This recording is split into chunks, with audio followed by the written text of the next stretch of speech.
Excellent. So I'd like to welcome everybody to our March session for Literacy in the Discipline 612, where we have Dr. Derrick Shepard, who is an assistant professor at the University of Tennessee, Martin.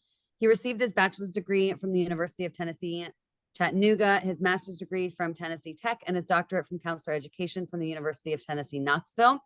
He regularly presents at state, regional, and national conferences such as the Tennessee Counseling Association, Southern Association for Counselor Education and Supervision, and the American Counseling Association.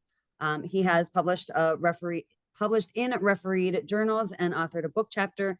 His research interests include multiculturalism in counseling, social class awareness, skills related to counselor preparation, and pedagogical practices in counselor education and supervision.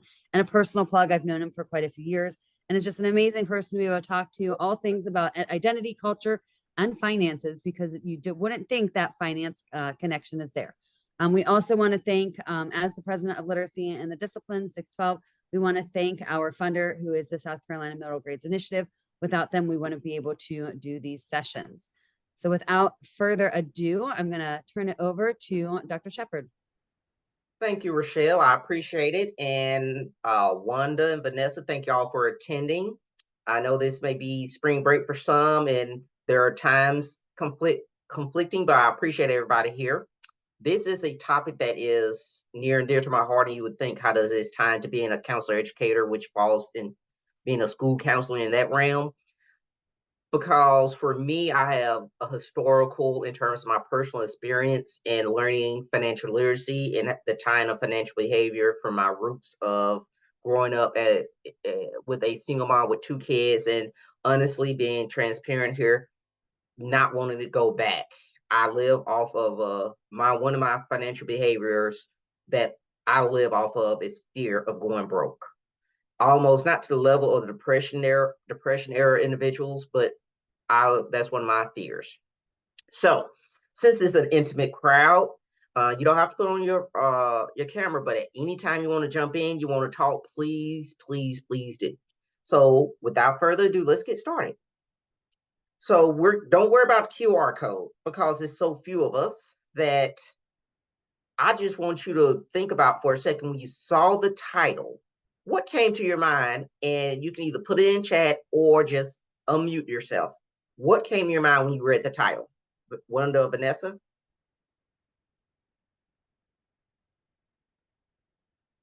I immediately thought that you were going to discuss, like, how do you behave when you're literate financially? Like, what does that look like? Good. I like that. Okay. I think very similarly, just maybe even some of the behaviors that you see in the different, I guess, classes of the financial literacy that you see within a scope. Okay. You're both right. Rochelle, do you have anything before I move on? Yes, as you and I've talked about, I totally thought that your entire presentation was going to be something completely different. And then we had the conversation. I'm like, oh, this connects so much more to what I do with equity and everything else. Well, I'm now giving away things, but totally thought that your session was going to be something very different based on the title. Okay, thank you. So everyone is absolutely correct in terms of your mindset and my mindset. When Rochelle and Jennifer asked me to do this presentation, I'm going to be, again, transparent. One of my core beliefs, one of my core beliefs of who I am is being authentic. And so that's part of my counselor training. So I'm going to be very authentic in this. When they came to me and asked me to do it, I was terrified, because they gave me so much leeway to say, okay, talk about financial literacy. Rochelle know my background. She know in terms of being able to invest and do those things, but I was overwhelmed about the amount of information I can give in a short amount of time. I have done financial literacy workshops, and they have encompassed 2 days, 4 hours each, and I still only scratched the surface.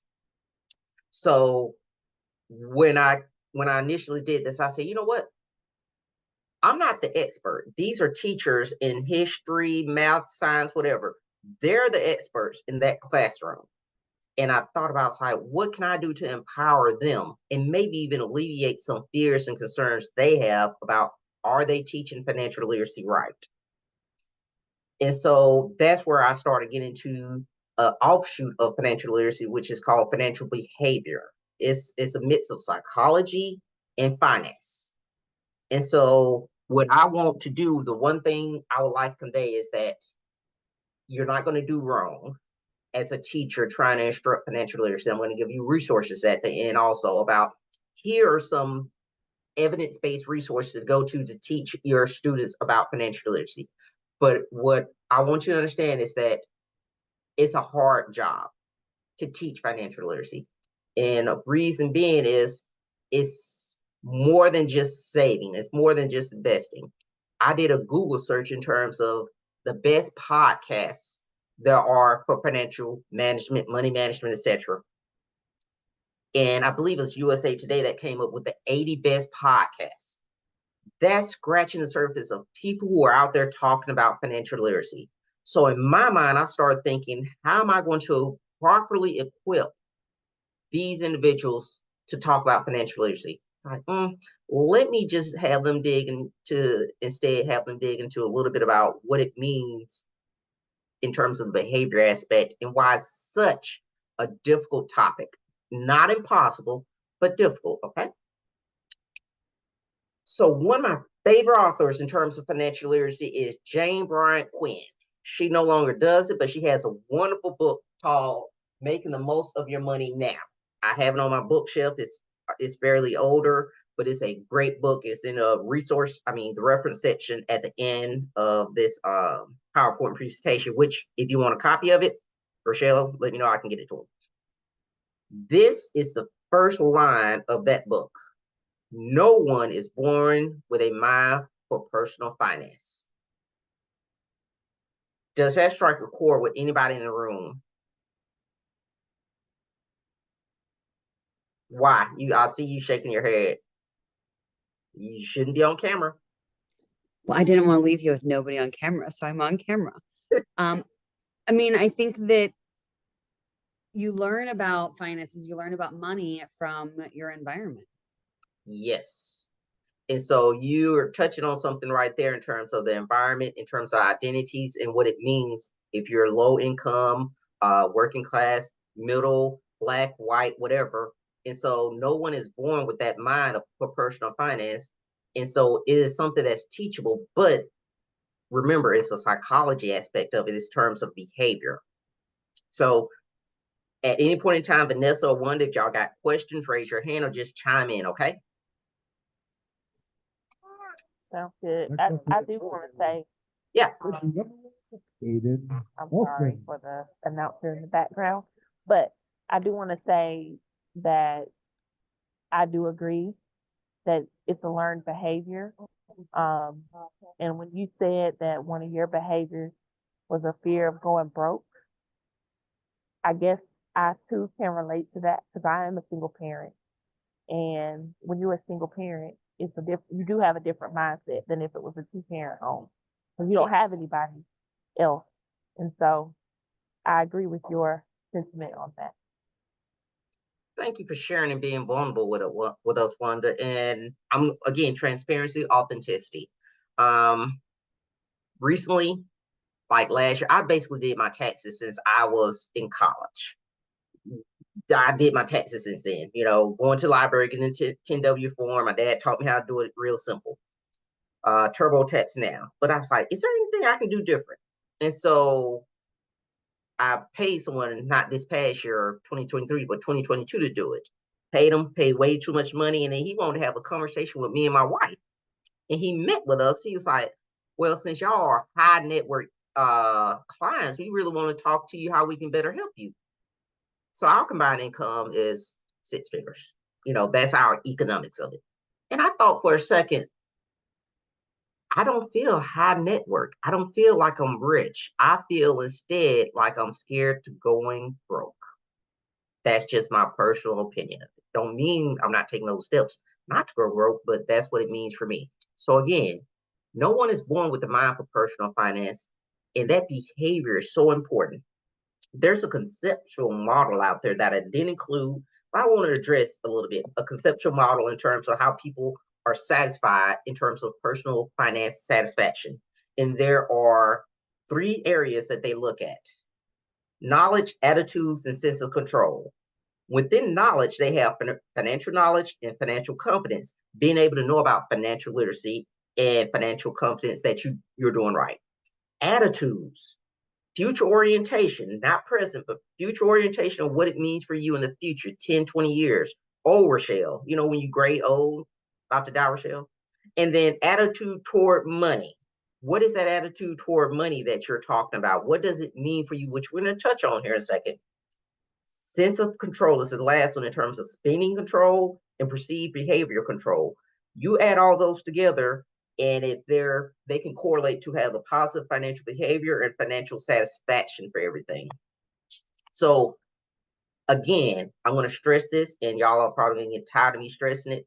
You are a history teacher, science teacher, math teacher, and you have to talk about financial literacy, and you're wondering why aren't my kids getting it? Well, it's deeper than that, and you're not experts. And I can get into literature of how people actually are financial coaches don't feel confident doing it. In short, don't be hard on yourself. Oops, wrong way. So you would not be here if you did not think it was important. According to OECD, I like this definition of financial literacy. Financial literacy is knowledge and understanding of financial concepts and risks, as well as the skills and attitudes to apply such knowledge and understanding in order to make effective decisions around a wide range, across a range of financial concepts, to improve the financial well-being of individuals and society and able to participate in an economic life. In short, there are some things that you can't really see that I pulled out. Understanding. What are these understandings in terms of financial concepts mean? You can give a person a little bit too much that I've discovered in my teachings of financial literacy, and they become overwhelmed because they just don't understand it. And then you have another barrier in terms of attitudes. If you have a person that is literally living day by day, paycheck to paycheck, and you're trying to say, you really should be saving money, 10% of your paycheck for old Derrick or for retirement, they will look like you as a fool. So in the counseling profession, we have a saying, and I guess it's in psychology, sociology, or social work too: meet them where they're at. Get to know your students and your demographics. That's another reason that made this presentation so hard. If this isn't for the entire state of South Carolina, I may have individuals who are working at schools with, let's just say, higher income student bodies, and individuals that are working with lower or working class student bodies. So there is no carte blanche way to do it. Instead, you need to know your students and your student body and what it means. And again, at the end, I'm going to give you resources that this is how I can apply this understanding of my students to help teach them financial literacy. Thoughts before I proceed? Ooh. So financial literacy is an essential skill in today's complex capitalistic society. That's the definition, but it is mandatory that we do it. It is mandatory as individuals to know what it means for us to impart, at least try to impart, what financial literacy and essential skills to basically navigate this capitalistic society. The old saying that my granddad used to say, there's a fool born every minute. And what he meant by that, a fool is easily parted with their money because they don't know any better. So we have to, it is so essential as caregivers for the next generation that we impart financial literacy, because this is the society we live in. But here's a question. Are you on the same page with your students? So I want a little interaction here. Does anyone, Wanda or Vanessa, do y'all go into financial literacy in your classes? If not, that's fine. Are you mandated to do it? I don't think, like, curriculum wise, I don't get into financial literacy. I think just life skills in general. Financial literacy comes up. And as a teacher, you teach more than just your content. You teach life skills. And so I think through that, it pops up, but it doesn't come up necessarily through the content that I teach. Okay, thank you, Vanessa. Wanda, I saw you unmuted. Yeah, in the state of South Carolina, these current ninth graders that we have are now going to be required to have a 0.5 credit of financial literacy as a sophomore. So we have not implemented it yet, but next year we will have a financial literacy class. So we've never taught it before. Interesting. Okay, which is fine. Like I say, that goes back to the other side in terms of it's essential. And first of all, I want to say this before I get any further. I so admire our teachers. That's number one. I so admire and respect the teaching profession. Y'all are asked to do so much with so little. It is so amazing. And yet still you do it. So I want to get that disclaimer out there. So are we on the same page with our students? Well, let's see. What are you seeing, Rochelle? What am I seeing? Yeah. YouTube videos? Ah, yes. Thank you. So are we on the same page with our students? Let's just look at some. I just got some YouTube videos. I literally went to YouTube and typed in financial literacy teenagers.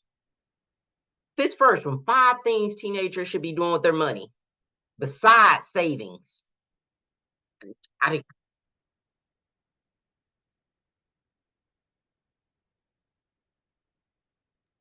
You have to turn audio on for when you share.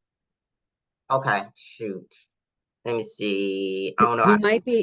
You might just need to stop sharing and then click share again, and then there should be a box that allows you to ensure Sure. audio. Gotcha. Thank you. Mhm.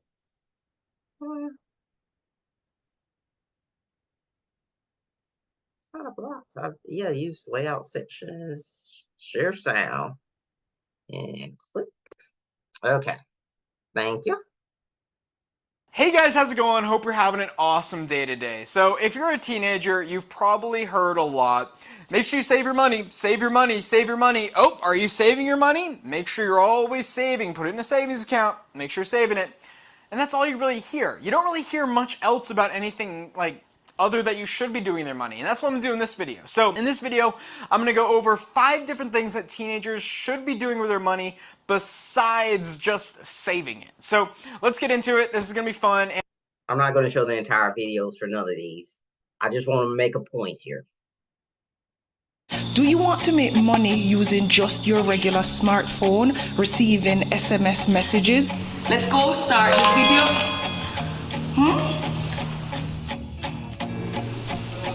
Guys, I just made some money. What if I told Trust me, I probably have a lot more than $10 million right now if I had invested much sooner. You know, this video is such an important topic, and if you follow the steps I'm going to outline here today, you know, I don't see a way that you are not a millionaire, if not even a multi-millionaire. Okay, so I'm going to stop sharing and share again and get back to my video, actually, my PowerPoint presentation. Okay, are you seeing the PowerPoint presentation show me? Perfect. Okay, thank you. So those messages,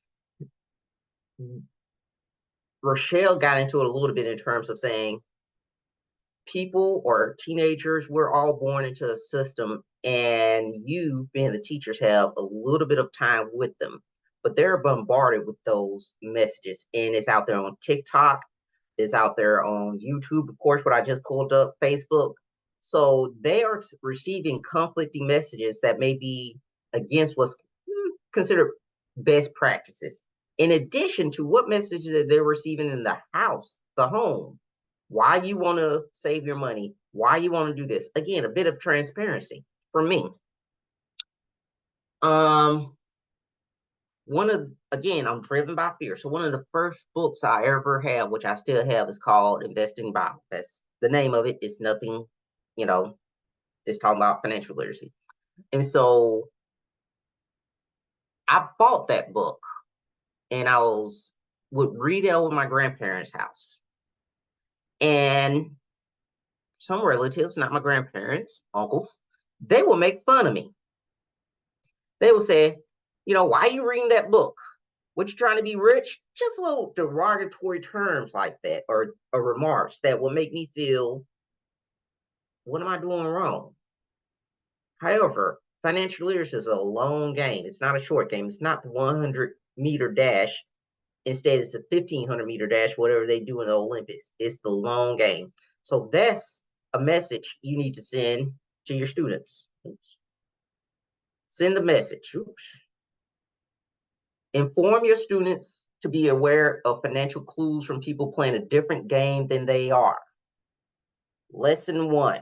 What does that mean to you? Inform your students to be aware of taking financial clues from people playing a different game than they are. What does that mean to y'all?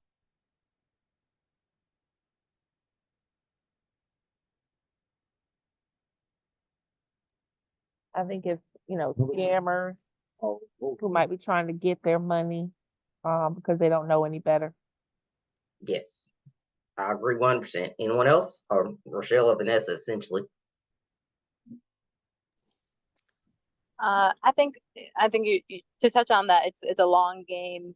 Comment that you made so many times, especially through media, our students are seeing that they can be an influencer today and make $1 million tomorrow, and so they don't really understand fully the complexities that of that financial literacy really entails. Yes, exactly. Which I don't have the personality to be an influencer. I'm not outgoing like that, but that's still amazing to me. Okay, Rochelle, I saw you unmuted. Okay, so exactly right. In terms of, it's keeping up with the Joneses to a certain extent. You're looking at something and they say, I can do that. But I always put in my mind of like, how many people make it to the NFL? How many people make it to the NBA? There's nothing wrong with that. There's nothing wrong for striving to do that. But remember, they may be given a God-given talent. They may have money to exploit their God-given talent. So you need to be aware of who you are. So my next thing is, am I forgetting something? The parents. The parents, the parents, the parents. What messages are they receiving in the house? Again, although, are they receiving those messages that say, you need to save your money? You need to think about this? Or are they getting messages of, you need to help out with the rent, not even mortgage. You need to help out with rent. You need to go do this so we can have electricity and food tonight. This is what needs to happen. So we can't negate that. And I want us to talk about this particular subject just a little bit. It's interesting how South Carolina is saying this is what needs to happen, and more power to them. I appreciate South Carolina doing that. However, this, once I get to the fact that in counseling, we believe that the counseling does not end sometimes in the counseling room. You need to step outside the counseling room. Our schools and school districts setting up financial literacy workshops for their parents, because they may have more influence with the kids than you as the teachers. You never know. And maybe having that influence piece can help the kids in the long run. Now, let's not even get into the fact that are parents engaged in school or not. That's another thing. But we can't forget about the parents. That's an important piece. And so where do you fall? This is a picture of Brockenberner's ecological system in terms of micro, meso, exo, and macro system. And so what we're looking at is, you are there. You're in terms of the school, but we have other things there too in terms of, oh, I okay. sent you that through chat so that you wouldn't stop. So I let him know that he was sharing, and I don't even know how he's doing that, but that we're seeing his notes and everything so that he could switch to traditional presenter screen. Sorry, y'all. So again, I'm not the most tech savvy. I don't actually need that. So that was just, I'll leave it. It's all good. Not worried about it. So I haven't had notes since then. I'm going off here. It's just like, let me make sure I hit this point here. So you are in this individual life, this child's life, in terms of helping them gain the financial knowledge. But again, they also need to address their attitudes and financial behaviors. And there's a whole mix of other folks, definitely within that micro system, family household, peers. Those are also very, very, very important things to consider and address when you talk about financial literacy. Because definitely as a 9th grader, 10th grader, 11th grader, what do my teachers know? What do my family know? My friends know everything. And then, oh, boy, I wish I knew then what I know now. So something to consider. So any thoughts or anything right now?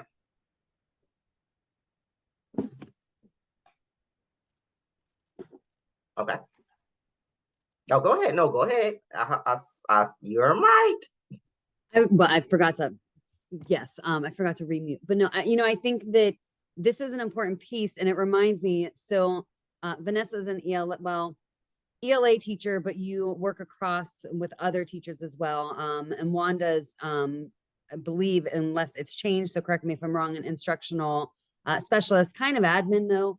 And so, something that we talk a lot in these different realms is how one size fits all doesn't work. And so you're really pushing this idea and understanding that matters also, even just with financial literacy, that we have to take into consideration, the community environment, the parental beliefs and environment, social media, personal, and all these things. And so this is where I'm really connecting. And I never would have thought that with finances. And I'm kind of ashamed to say that, but like, it's everything, every single thing that we do, we need to be really aware of the differences for other people. And if we're going to teach this in a school system, a curriculum that's a half credit course, how are you going to address all of that? How is it going to be culturally sustaining?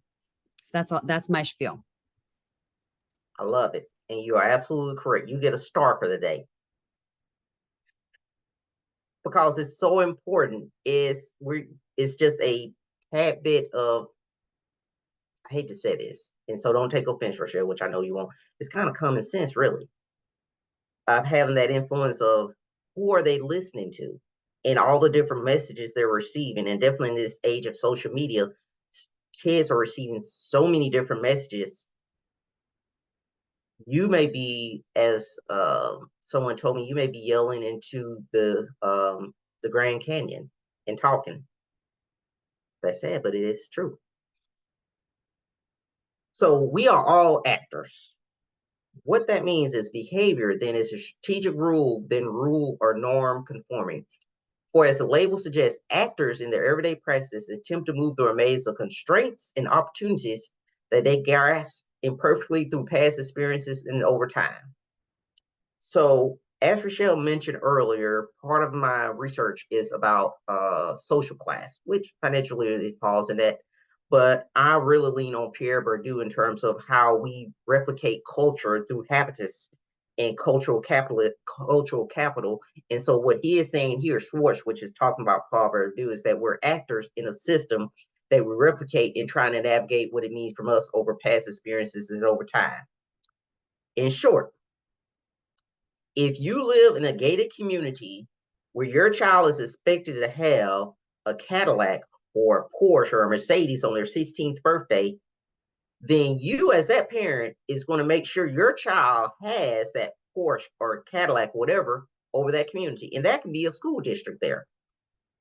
If you instead live in a community where the school system is 98 or not 98, but 80, 90% on federal funds, free reduced lunch, they, in terms of the parents, may say, well, I want my kid to have, and it's true, good shoes to show Jordan specifically. I'm making an assumption here, but they want them to have something that denotes that they have something in that community. They can't afford the Porsche, they can't afford the Cadillac, but they can afford, and if you're seeing, I'm doing the quotes, they can possibly afford the Jordans to replicate what it means for them in that system to help them navigate. Does that make sense? 100% correct. Okay, that's kind of controversial. That was kind of a controversial statement, but again, It is, this. but I work in that school Oh, and been okay. there for years, so the outward appearance is very important so that you do not appear to be without. Okay. Thank you for sharing that. Thank you. Anyone else? Well, Vanessa, I haven't heard from you. What are your thoughts? I mean, I think that's exactly right on. That's the exact school I'm working at. You know, they're able to have the shoes because it is a more I guess a social class. I guess even just within their peers, they are viewed one way by having these certain items.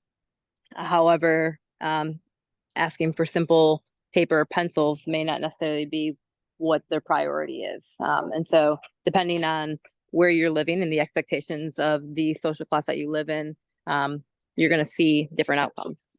Yes, 100%. I love it. You said expectations, exactly. So and I'm not saying, I'm not blaming the victim. They are in a system in their environment. And so for them to navigate that system and environment, this is what they have to do based on their past experiences and what it means for them. 100%. And so it's not blaming the victim. I want you to be aware of like, oh, this is what I'm up against while I'm teaching financial literacy. You need to save your money if you're in that, talking about that type of school Wanda and Vanessa are at. It's like, you need to save your money. And yet still you're talking to someone who has 200, I don't even know how much Jordans cost, honestly speaking. I never owned a pair. And so it's like a mismatch. Like, how is this happening? Doesn't make sense, but you need to be aware of it. So what is the way? This is now my way. What is yours? Thus I answered those who asked me the way, for the way does not exist. In short, again, this gets back to, it's not a carte blanche. It's like, this is the way to teach financial literacy. You really need to go back to your school and understand, what am I dealing with? Am I dealing with the portions, or am I dealing with the title, not Title IX, but the free and reduced lunch? What's important? Is it rural? Is it urban? Totally different there. Something to think about. Are they expected, if it's rural, to say, you graduate and you're going to be working on a farm, or you graduate and you're going to go to the military? It just depends. So there is no way. The way is for you to, as a teacher, to know, this is my student body. So there are some rules of the game. And Rochelle and I talked about pain, root pain. I said, well, don't throw out the baby with the bath. Well, I don't agree with everything she said. I want everybody to be very clear in that. Some of the stuff is interesting to say the least. But there are some tidbits of there. So there are some rules. Poverty. And I don't like that word. I prefer working class or lower class. Money is to be spent. This is how people view money based on their class. Middle class, to be managed. Wealth, to be conserved or invested. They always say that if the middle class goes down, which middle class is shrinking, if we actually think about with inflation and everything, the middle class and the lower working class essentially helps run this economy that we live in. The 1%ers don't really spend their money, and that's a totally another conversation we get into in terms of, how are they rich? It's not like these people got $1 billion in a bank somewhere. It's all on paper. And that's how they're valued as being rich. While we, middle class, working class, have that $1,000 if we're lucky in the bank and we spend it. It's more concrete. Totally different conversation for another day. So there are some rules to money that you need to consider in terms of the demographics of your school and what it means for them and the message they're receiving at the house. So I want to leave you with some recommendations. These recommendations were pulled from a book that I recently read called The Psychology of Money, which again is in my references section. and it gets into this financial behavior piece. Have students not to be too hard on themselves when things go wrong financially. So if you reach that one student or that two students and something goes wrong and they're trying to do the best they can, say, okay, it's okay. We all make mistakes. Let's see how we can correct. Focus on wealth, not the ego. Make savings cool. How can you do that? I don't know. I don't know your demographics. I don't know who you're talking to. But how can you make it cool for them? And better yet, how can you make it cool for their parents or caregivers to come in? Don't know. Time is their friend. There are a ton of time horizon calculators out there. Here's one. This is a way to kind of drive home in terms of saying, okay, well, what is $2 going to do for me right now, Miss Littlejohn, excuse me, or Miss Rogers? Type in a calculator and say, okay, then you're 16 now. If you put $2 away every day, every month, 50 years down the road, this is how much you're going to have based on 2% or 3% interest rate or 4% interest rate. That starts to put that future input of, again, remember, going back to the conceptual model in terms of financial satisfaction, that goes back to attitudes toward money and future orientation. That's getting into the future orientation there. A couple of more. You can replace money, but you cannot replace time.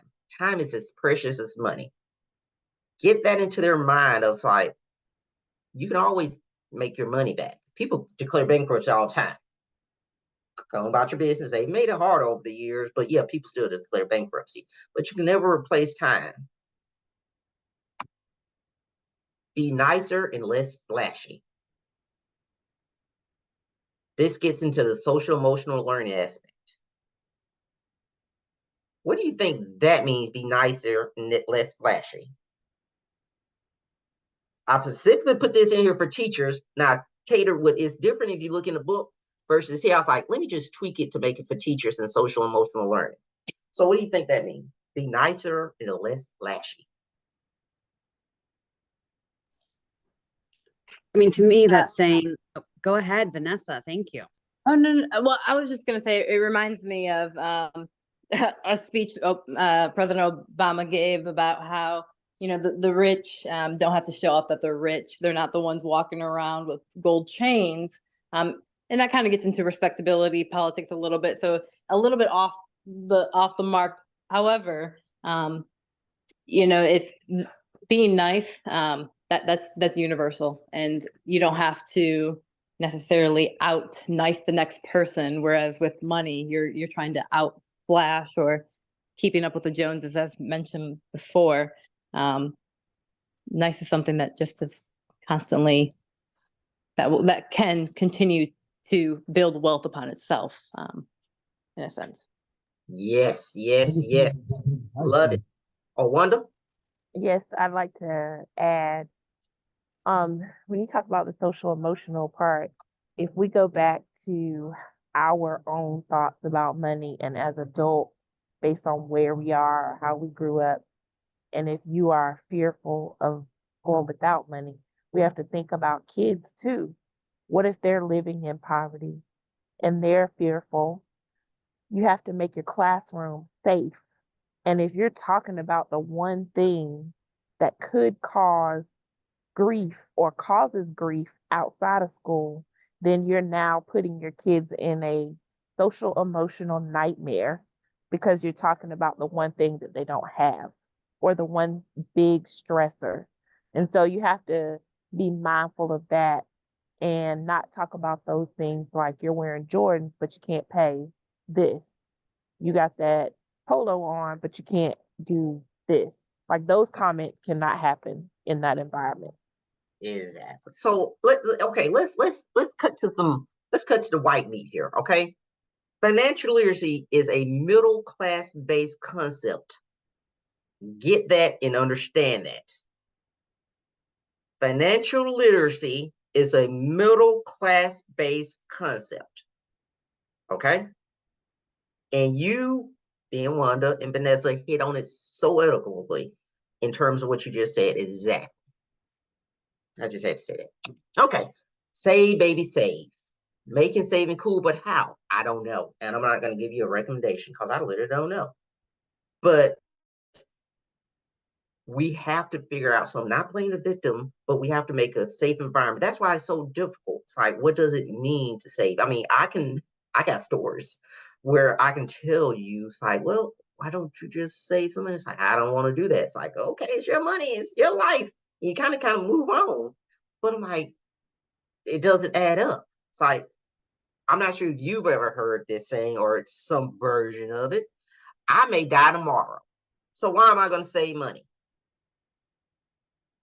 That's the message they may be hearing at home based on their social class. Or another message they may be hearing is like, why am I going to save? There's money at the end of the rainbow when my parents die. Seriously, I've heard that too. I'm not trying to, it's a version of that. It's like, oh, okay, interesting. So I don't know. Here's what's important too. Help your students define what success means for them. Be open and vulnerable with them. I'll hopefully demonstrated that piece here today. I told you a little bit about myself, not knowing nobody except Rochelle, of course, but not knowing neither Wanda or Vanessa or who else is going to watch this recording. I was open and vulnerable with them. That gets to my counselor identity in terms of who I am, a counselor educator. Being authentic, vulnerable, because I was raised in a family where you didn't talk about money. And your students may be in a family with the same kind of mindset. You don't talk about money. This is not your place.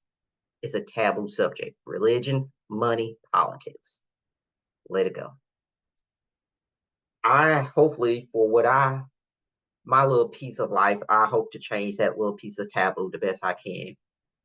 And then again, help the students define their game. And what I mean by that is their game is there's nothing wrong with what my goal for retirement is. It is not to live overseas in Paris or Milan. I know that I will not have enough money saved by the time I retire to go overseas and live in one of those places. Impossible at this current. I work for the state.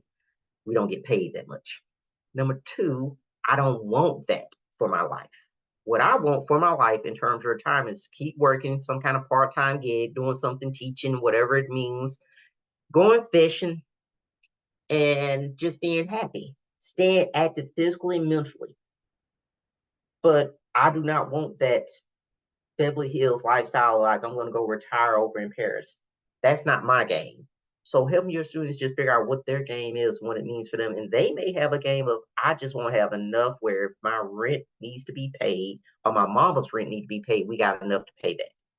That's all I want. If that's their game, cool.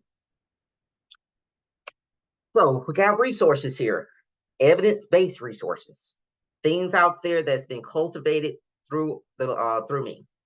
Not through me, but things I'm like, hey, this is something that's actually legit.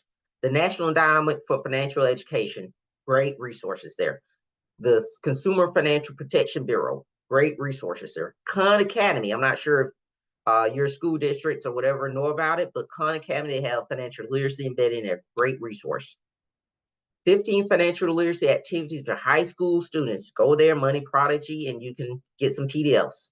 Again, financial activities for high school students, kidsandmoney.org. Some great resources there. So that right there, some of my references.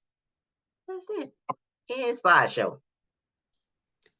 So, Dr. Shepard, are you willing to send me your presentation, and that way we can upload it on the website with the recording and people can click on those links? Of course. Done. Excellent. You did not share that video, but okay. We discussed this. We already discussed this. I didn't want you sharing the video live. I understand that. We'll discuss off camera. Okay. Does anybody have any questions? We have about 10 minutes.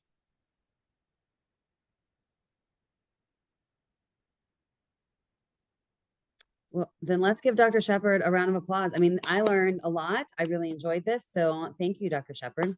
Thank you. I appreciate it. This was fun. I really enjoyed it. Thank you for attending, Wanda and Vanessa. I enjoyed myself.